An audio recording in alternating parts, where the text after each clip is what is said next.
as Colin and Dodds' calloused hands dance across a pair of Babolat racket machines in a windowless room at the Sydney Olympic Tennis Centre. Barty, Australia's highest-ranked player, drops by to pick up her rackets ahead of her Sydney International semi-final. "Thanks fellas," she says.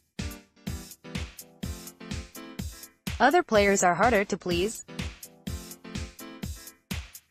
Dodds says some are so particular about their rackets because it is one of the few things they can control on court. They can't control the weather, they can't control the ball, they can't control the other player, he says, but they can specify the brand and type of strings. Tension. Nadal took 25.5 kilograms of pressure for his Fast 4 match in Sydney. Kyrgios the same, and grip on their rackets.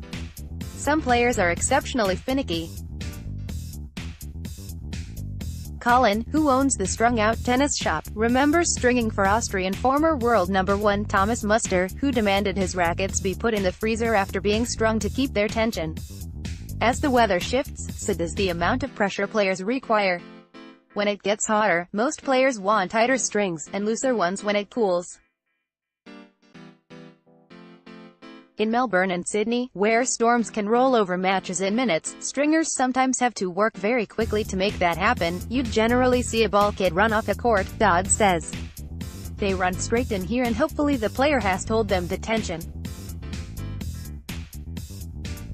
Basically, what we've got to do is have it on the machine, strings cut out, restrung, re-stenciled, labeled, in a bag, and out the door in under 20 minutes, as a referee hands the pair another racket to string. He jokes about how fast everyone has to work. You sit down and you pretend you're all friendly, but what you're actually doing is applying pressure, the referee says. While some players have voiced their disapproval over the new Dunlop balls to be used in this year's Australian Open, Dodds and Colin say it is the stringing that really changes how players hit in different conditions. The current era of baseline play began with the introduction of modern polyester string, which allows for huge spin. It changed the game completely, Dodds says. By comparison, he and Colin believe the Dunlop balls are little different to the Wilson balls they have replaced.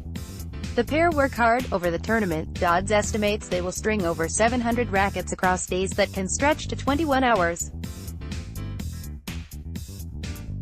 Each racket takes 12 meters of string, and while the horizontal string is typically made from polymer fiber, most players use vertical string made of cow gut.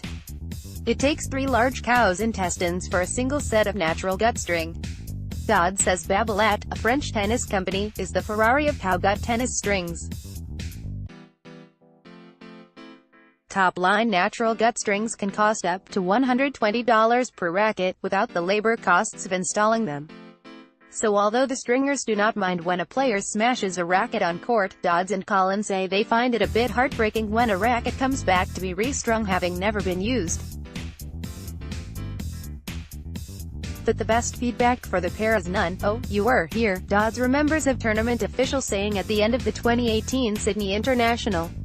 Despite the long days and huge pressure to which both the strings and stringers were subject, there had been no complaints.